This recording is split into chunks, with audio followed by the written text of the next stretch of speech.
안녕하세요. 이동열 목사와 함께하는 매일 성경 큐티 시간입니다. 오늘 우리가 함께 나눌 본문은 요한계시록 21장 1절부터 8절 말씀입니다. 여러분 혹시 이런 생각 해보신 적 있으신가요?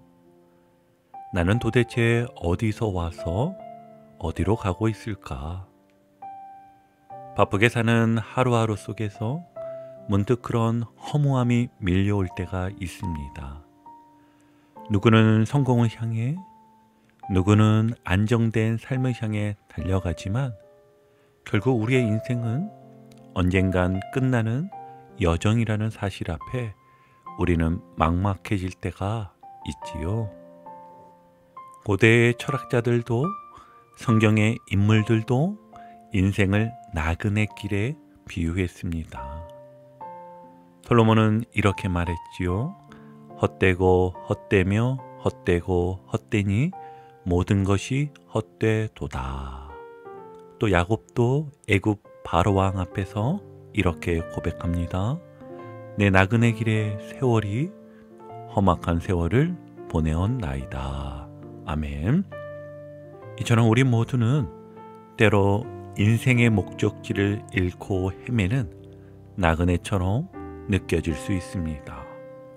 그래서 우리가 잘 알고 있는 옛가요 가운데서도 인생은 나그네 길, 어디서 왔다가 어디로 가는가를 노래하였지요. 그런데 오늘 본문 요한계시록 21장은 우리 인생의 진짜 종착점을 보여줍니다. 단지 상상 속의 천국이 아니라 하나님이 친히 계획하시고 이루실 새하늘과 새 땅, 그리고 새 예루살렘의 모습이 펼쳐집니다. 여러분, 하나님께서 준비하신 그곳은 단순히 좋은 곳이 아니라 우리를 사랑하시는 하나님이 함께 거하시기 위해 내려오시는 도성입니다. 이제 우리는 끝없는 혼돈과 고통의 여정을 떠나 진짜 고향인 새 예루살렘으로 나아가는 중인 것이지요. 그것이 바로 우리가 믿음으로 살아가는 이유입니다. 그럼 지금부터 말씀 속으로 함께 들어가 볼까요?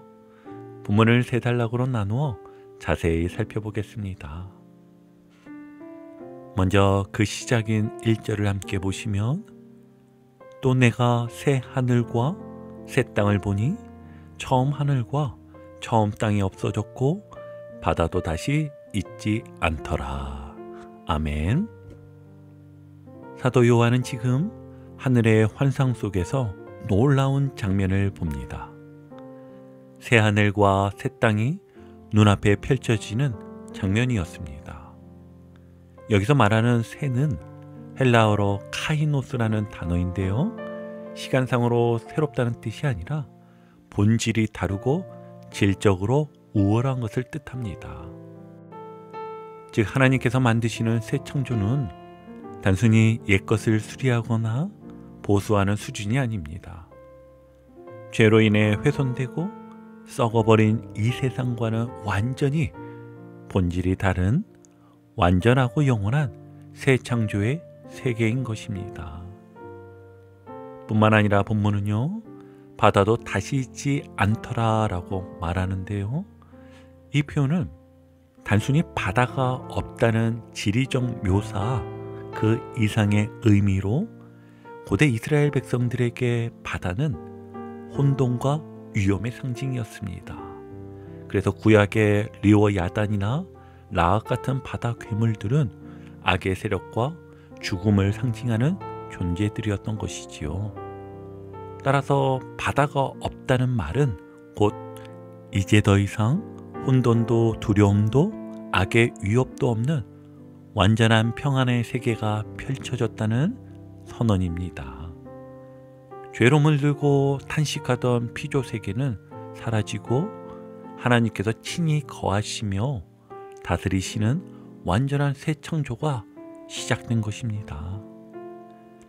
그리고 이어지는 2절을 보면 또 내가 보매 거룩한 성 새 예루살렘이 하나님께로부터 하늘에서 내려오니 그 준비한 것이 신부가 남편을 위하여 단정한 것 같더라. 아멘. 여기서도 중요한 포인트가 하나 있습니다.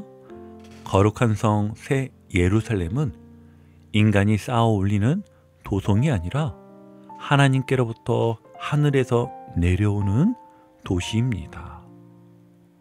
우리가 도달해야 할 어떤 이상향이 아니라 하나님이 우리를 위해 준비하시고 우리에게로 오시는 선물입니다. 그리고 이 모습은 신부가 남편을 위하여 단정한 것 같더라고 표현되어 있습니다. 이는 단지 외적인 아름다움만이 아닙니다. 하나님과의 친밀함, 사랑의 연합, 완전한 교제를 상징하는 것이지요. 하나님은 단순히 우리를 구원하시는 분이 아니라 우리와 영원히 함께 하시기를 원하시는 분이십니다.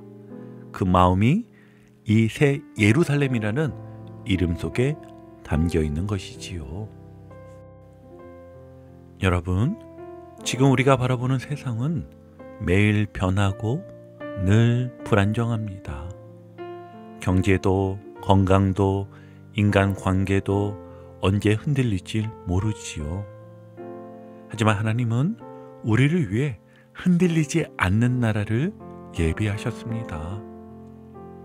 이 땅에 잠시 거하는 자로서 우리는 너무 세상에 미련과 집착을 두지 말고 하나님이 주실 새 하늘과 새 땅을 바라보며 오늘을 살아가야 합니다.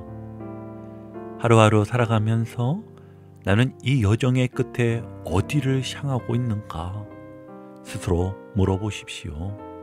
그리고 분주한 삶 속에서도 하나님, 제 영혼이 새 예루살렘을 바라보게 하옵소서 기도하며 하늘의 공기를 먼저 호흡해 보시길 바랍니다. 계속해서 본문을 봅니다. 가장 놀라운 변화는 단순히 환경이 바뀌는 것이 아닙니다. 하나님의 장막이 사람들과 함께 있음에 하나님이 그들과 함께 계시리니. 아멘. 이것은 구약의 성막, 신약의 교회보다 더 깊고 완전한 임재입니다. 이제 하나님은 우리와 얼굴을 마주하고 함께 거하십니다. 더 이상 눈물이 없고 사망도 없고 애통함도 없고 고통도 없게 됩니다. 모든 고난과 아픔은 지나가고 하나님께서 친히 우리의 눈물을 닦아주십니다. 우리는 종종 외롭고 혼자라고 느낄 때가 있습니다. 그러나 하나님은 이미 지금도 우리와 함께 하십니다. 눈물의 밤에도 답답한 현실 앞에서도 하나님은 우리 곁에 계십니다. 오늘 하루 주님의 임재를 인식하며 살아가 보십시오.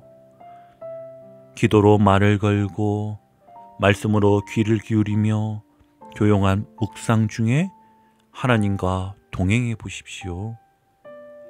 그 작은 시간들이 하늘의 공기를 이 땅에서 미리 호흡하는 시간이 될 것입니다.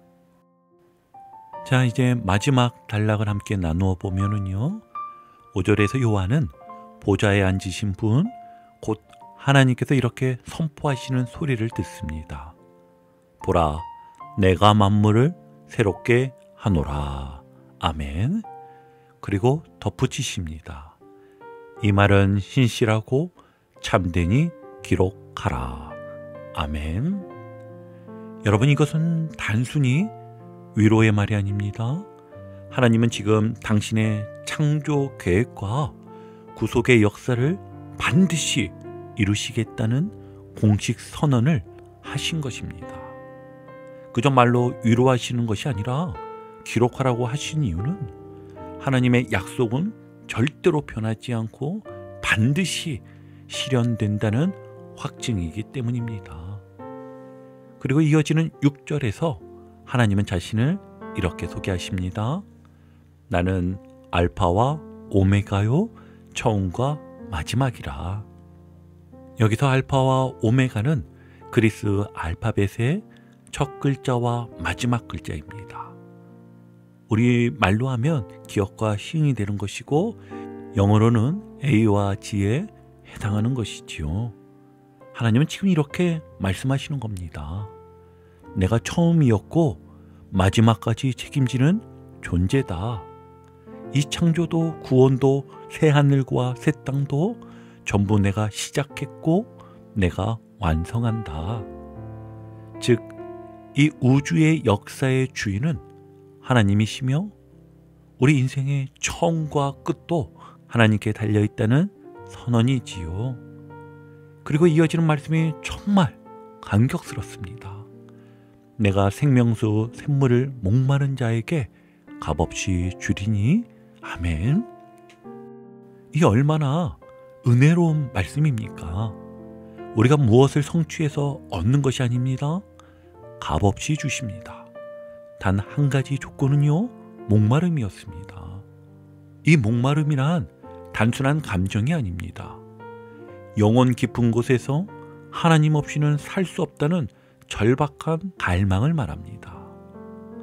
내 안에 어떤 것도 채울 수 없는 허전함, 주님의 은혜만이 해답이라는 믿음, 그 마음이 있는 자는 누구나 하나님께서 생명수를 부어주십니다. 실전에선 이 약속이 더 분명해지지요.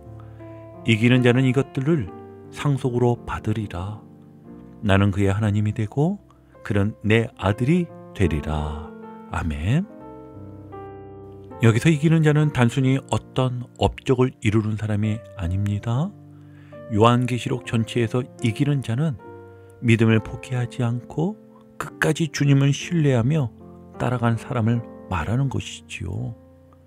그들은 결국 하나님의 자녀로 인정받고 새하늘과 새 땅, 새 예루살렘의 상속자가 됩니다. 이것은 상상도 할 수 없는 커다란 특권입니다.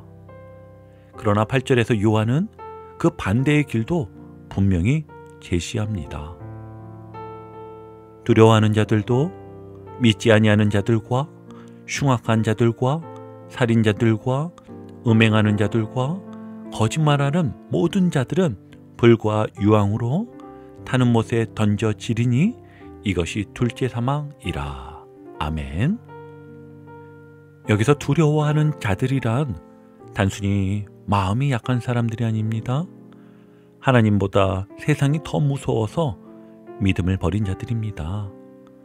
믿지 아니하는 자들은 하나님의 진리보다 세상의 소리를 더 믿고 따르는 자들이고, 거짓말하는 자들은 자신의 유익을 위해 진리를 왜곡하고 다른 사람을 속이는 자들입니다. 결국 믿음으로 이기지 못한 자들은 둘째 사망, 곧 지옥에 던져진다는 무서운 경고이지요. 따라서 이 말씀은 우리에게 은혜이면서 동시에 경고가 됩니다. 누구든지 하나님을 믿고 그 뜻대로 살면 이기는 자로 생명수의 은혜를 누리지만, 세상을 따르고 믿음을 저버리면 심판의 길에 설 수 있다는 것입니다. 여러분, 우리가 이기는 자가 되는 길은 대단한 능력이 아니라 매일 주님 앞에 목마른 심령으로 나아가는 것입니다. 오늘 하루도 유혹과 실망이 우리를 흔들 수 있습니다. 나를 모욕하는 말, 실망스러운 상황, 하나님의 말씀이 아닌 세상의 소리가 더 크게 들려올 수 있습니다. 하지만 그럴 때일수록 나는 하나님의 자녀다, 주님이 나를 끝까지 책임지신다는 믿음을 붙드시기 바랍니다. 어린 양 예수님을 따라 때로 눈물 흘릴지라도 포기하지 않고 걸어가는 사람, 그가 바로 이기는 자입니다. 오늘 하루 작은 결정 하나에서도 나는 누구의 편에 설 것인가? 나는 무엇을 믿고 선택할 것인가? 자신에게 물어보십시오. 그리고 한 걸음씩 주님을 따르십시오. 그 걸음 끝에 하나님은 반드시 말씀하십니다. 나는 내 하나님이 되고 너는 내 아들이라. 생명수 샘물을 값없이 너에게 주리라. 아멘. 이제 큐티를 마무리하겠습니다. 오늘 요한계시록 21장의 말씀은 단순한 환상이 아니었습니다. 우리의 진짜 목적지, 마지막 종착지, 참된 고향을 보여주는 분명한 약속입니다. 이 땅에서 우리는 때로 지치고 때로는 길을 잃기도 하지만 하나님은 우리를 위해 준비하신 새 하늘과 새 땅, 새 예루살렘으로 반드시 인도하십니다. 그러니 이 땅의 고난에만 집중하지 마십시오. 우리가 가야 할 곳, 우리를 기다리시는 하나님, 그 하나님이 계신 그 나라를 바라보며 사십시오. 그리고 매일의 믿음의 싸움에서 이기는 자로 서시길 바랍니다. 끝까지 주님을 붙들고 그분의 인도하심을 신뢰하며 성령의 위로 안에서 오늘을 견디십시오. 그렇게 살아가는 이에게 하나님은 말씀하십니다. 나는 내 하나님이 되고 너는 내 아들이라. 이보다 더 복된 약속이 어디 있겠습니까? 오늘도 영원한 도성을 향해 걸어가는 순례자의 마음으로 기쁨과 소망을 품고 하루를 시작하시기를 주님의 이름으로 축복합니다. 오늘도 복음의 기쁨과 확신으로 승리하는 하루 되시길 축복합니다. 함께 해주셔서 감사합니다. 내일 큐티 시간에 다시 뵙겠습니다.